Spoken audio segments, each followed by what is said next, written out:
Hello, beautiful Pisces. These are going to be your messages for the next little while. Even though it's coming out, the videos are coming out in November. Bear in mind that these energies may go way past November to December and actually to January. So give yourself some time. If it's not making sense to you right away, give yourself a few weeks and listen to it again and see how it applies. All right. Generally speaking, you tell me that all the time. When you listen to it at first, you have no idea what I'm talking about. And then 3 weeks later, boom, it happens. So let me just see where I want to start with you. All right, so the symbol that's being given to me is the frog. So Spirit speaks to me with symbols a lot. Frog to me symbolizes purification, detoxification. Detox. Incidentally, the idea of sweat lodge was being presented to me while I was meditating on your energy or connecting with your energy. And even though I know in my mind what sweat lodge is about, I had to look it up just to see what the wording is. And basically sweat lodge is purification. It is generally done in a ritual-like setting. I think it's very connected to like shamanic practitioners and healers and things like that, and people like that. So there's a feeling here that you're going through a period of detoxification. The detox may be relationships, power struggles, lack of money, lack of abundance, basically any impurity that is no longer serving you.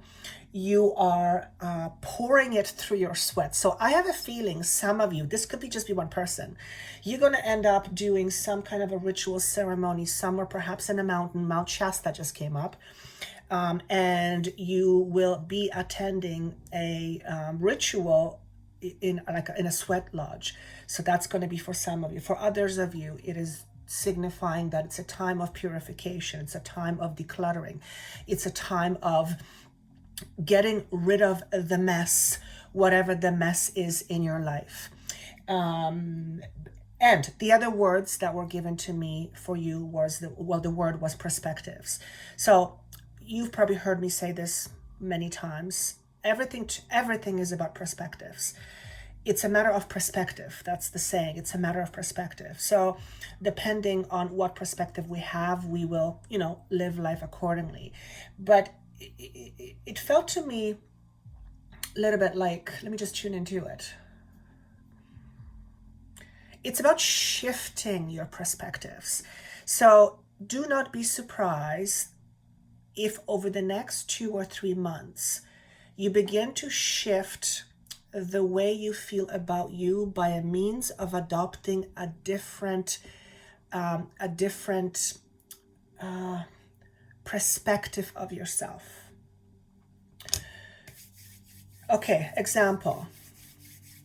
Let's say you're someone who loves healing, but you don't necessarily consider yourself a healer.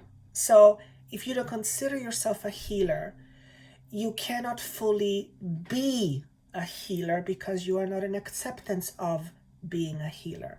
So the change of perspective might look something like you shifting your perspective and no longer thinking yourself as a person who heals, but a person who is in fact a healer. And what that allows, it allows you to own your natural abilities. And once you own something, once you have something, then you can share it. Same with loving yourself. If you are in a relationship and you're having difficulties with relationships around love, being secure, feeling happy, feeling all the things that every human wants.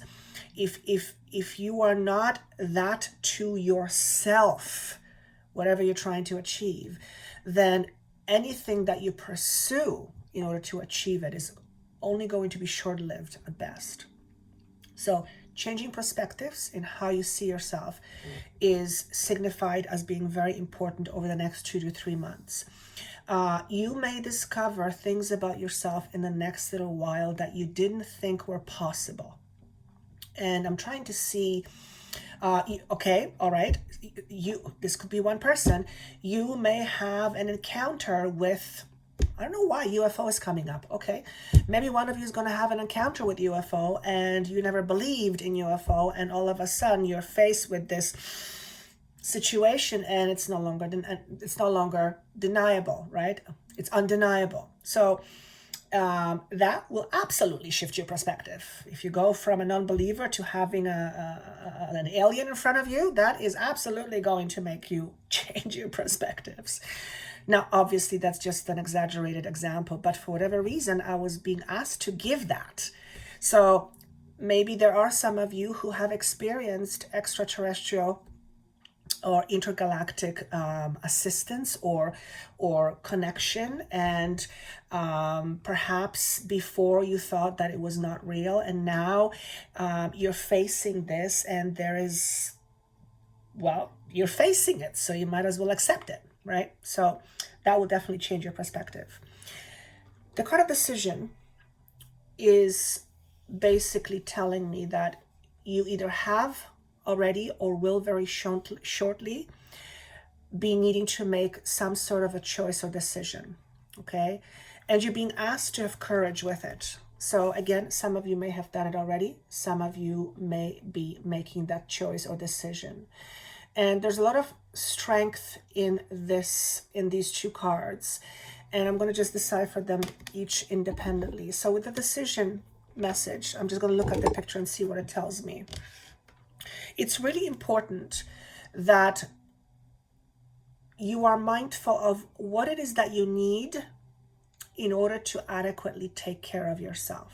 In other words, be very, very attuned to listening to what your body needs, what your mind needs, what your spirit needs, and what your mind needs, what you physically need. Why? Because chances are you're someone who gives yourself away or has in the past.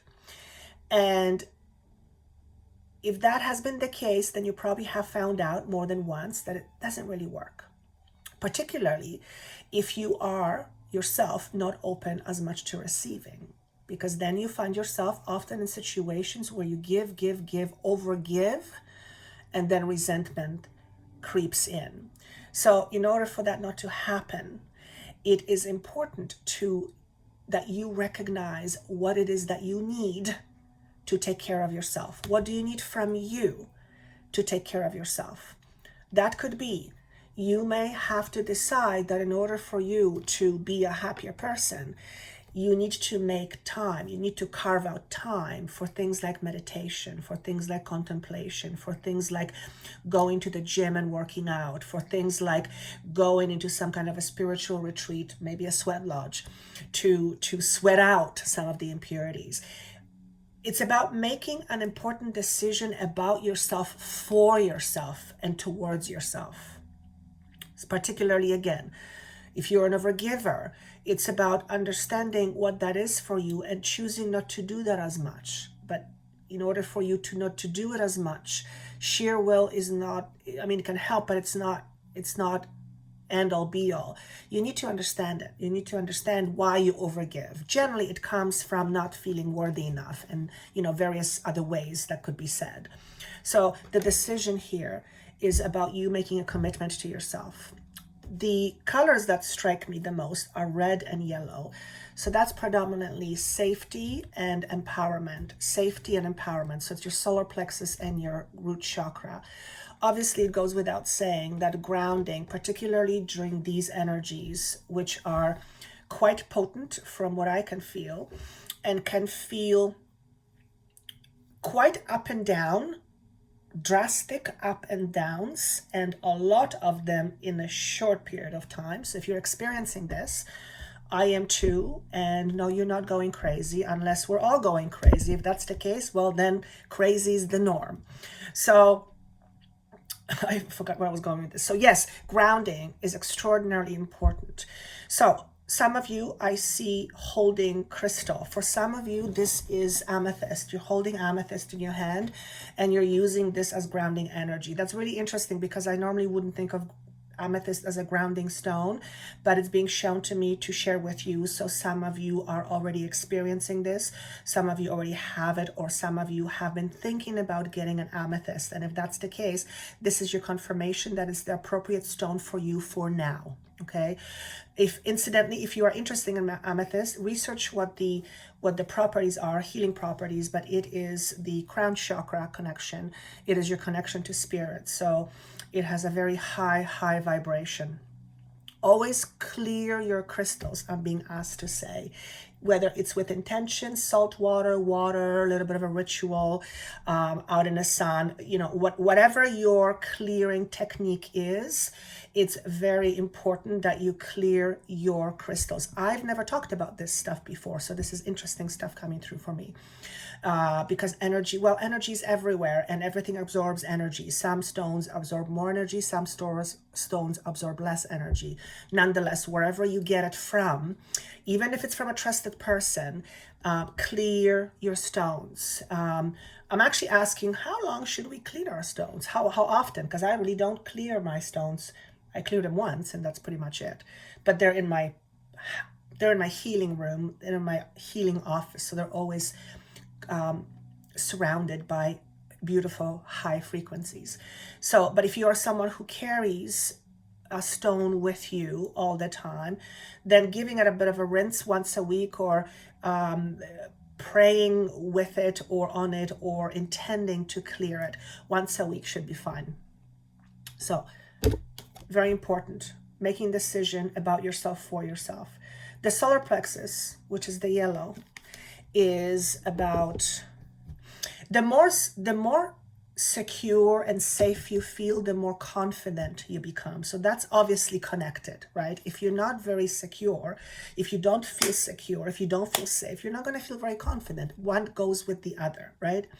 So when we ground and when we pay attention to what we need, and when we are mindful what our body, what our soul, what our spirit needs, then we are much likely to achieve it. Because it's hard to achieve something you don't know what you're trying to get, right? That's why intention is very important.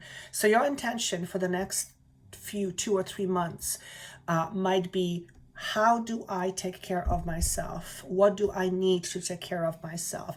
How do I best take care of myself so that I can be a solid person, and that solid person then can experience life in a different way? And other people will experience you differently, because you'll come from a space that's secure, from a space that's solid.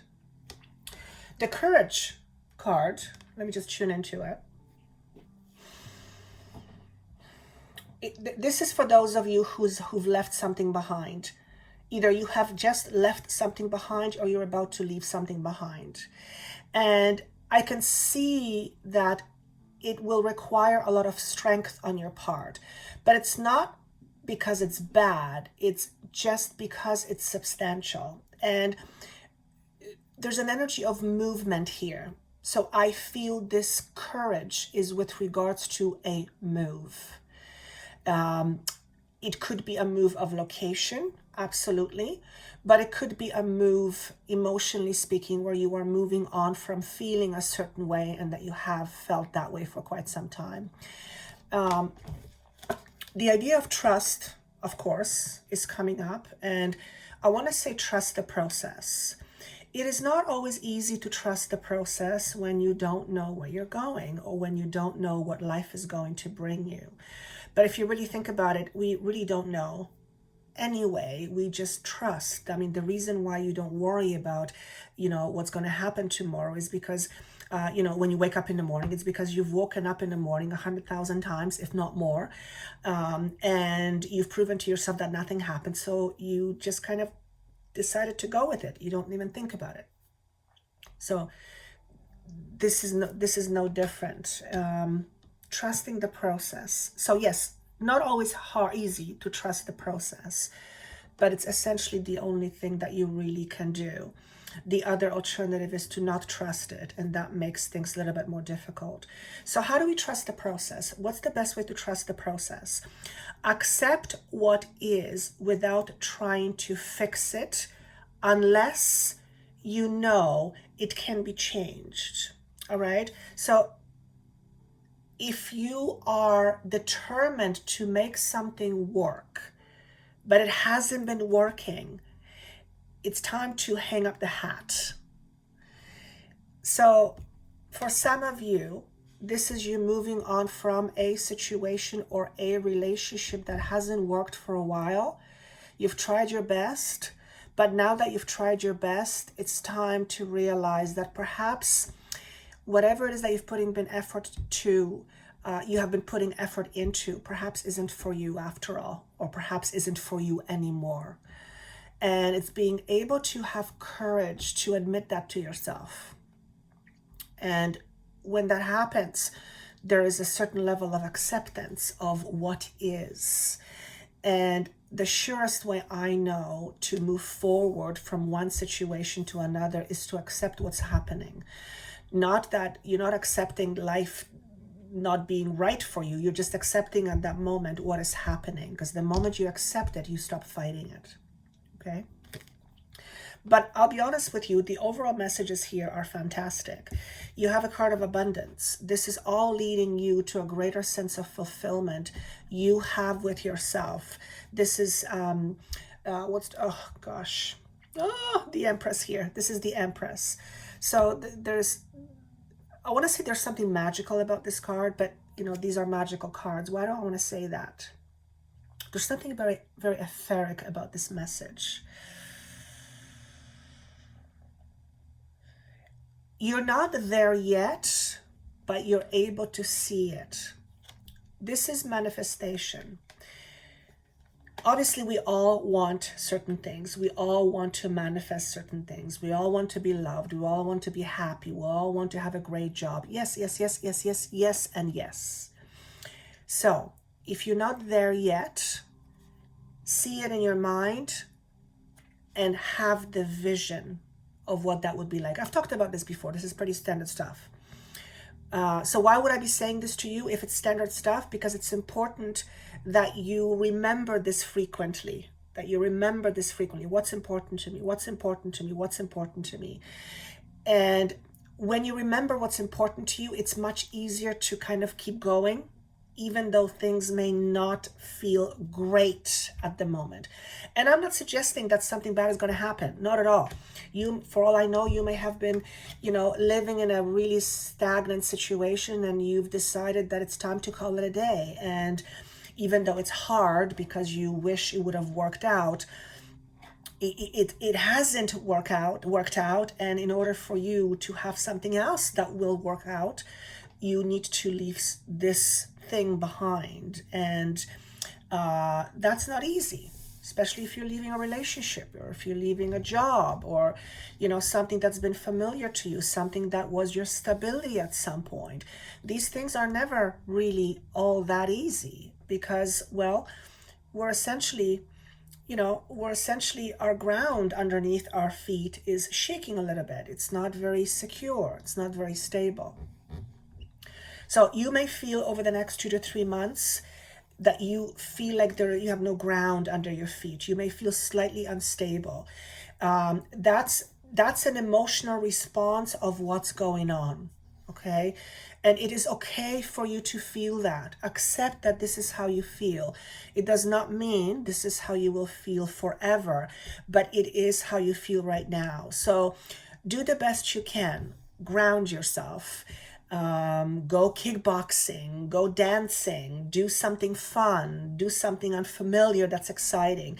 Anything that kind of brings you back into your body, that brings you back into your body. That's a very grounding feeling. The 10 of coins and the 9 of cups are your two cards. And I mean, how ridiculous beautiful is that? How ridiculously beautiful is that? To me, 9 of coins or 10 of coins here, to me, it signifies total internal security. Yes, this can mean that you are heading towards much security, financially speaking, much stability in your physical world. Absolutely.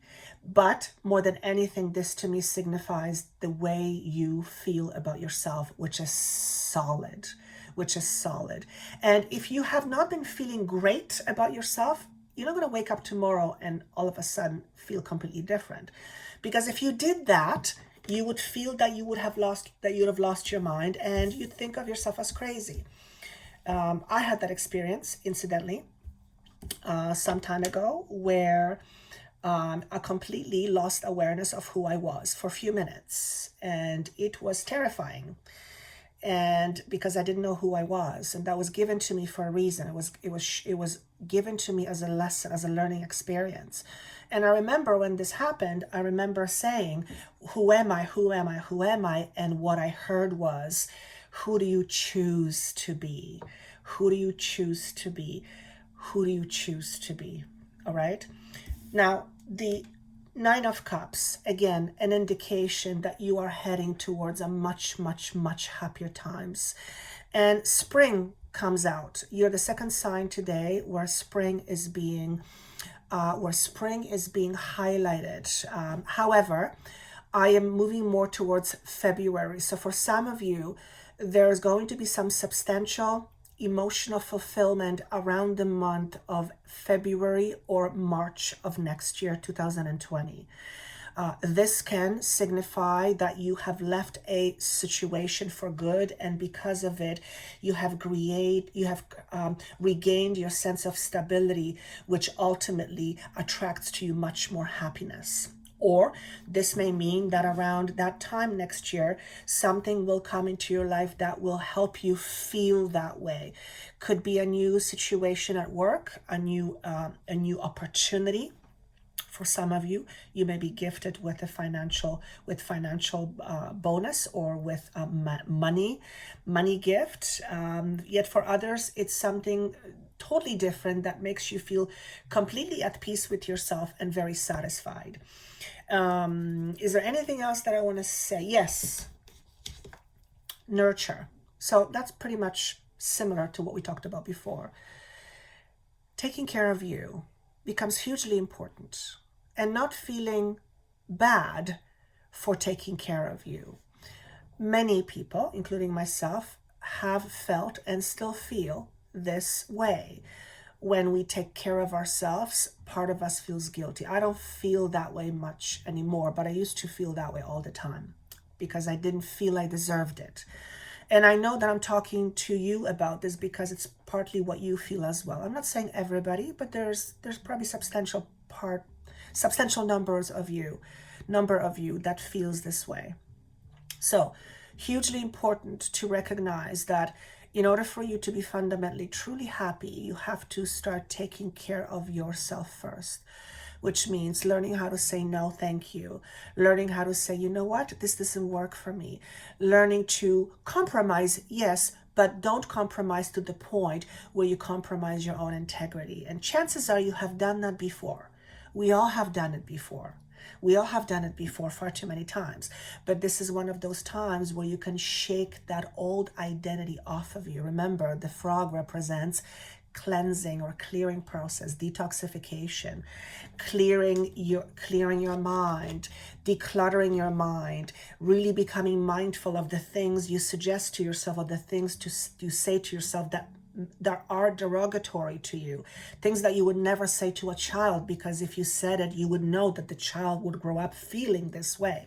You're no different. When you call yourself stupid or dumb or this or that, it doesn't help you feel better about yourself. Just doesn't work that way. Be resourceful, be mindful, be discerning, be open to learning, but always stay true to your own integrity. Very, very important. And I think that's all I have. The number 7 symbolizes to me illumination. And I feel over the next little while, many of you will, I see you making a complete turnaround. Something shifts. It's like a light bulb that goes off or on. Something becomes very clear, and all of a sudden something becomes very clear. This could also be the result of the energies that we are experiencing, where things are happening really fast and you're getting clarity, you're getting glimpses of things you haven't been able to see before, almost as if you are experiencing a different dimension. And And that will begin to, shift your perspective. So some of this is energy that we are experiencing for sure. And so, yes, illumination over the next several months. Spring seems to be a really important time for some reason. I'm not sure why that is. If there's something astrologically going on in spring of next year that's pretty big and impressive, do let me know, because I don't know astrology at all, other than the very, very, very basic stuff. But it's kind of interesting because everything is always pointing to spring of next year, May in particular. So that would be interesting to see. All right, that's all I have for you. I hope this was helpful. Again, if this doesn't make sense to you right away, listen to it down the road. Most of you will understand this at some point. Please take care of yourself. Learn how to say no more often. Respect yourself wholly. You are whole. You're not missing a thing. Accept that. All right? For private sessions, of course, that information is down below for you. For Vimeo videos, there's more of those. That link is down there for you. And with that said, I wish you a wonderful month of November. Thank you so much once again. I look forward to seeing you soon. Take care.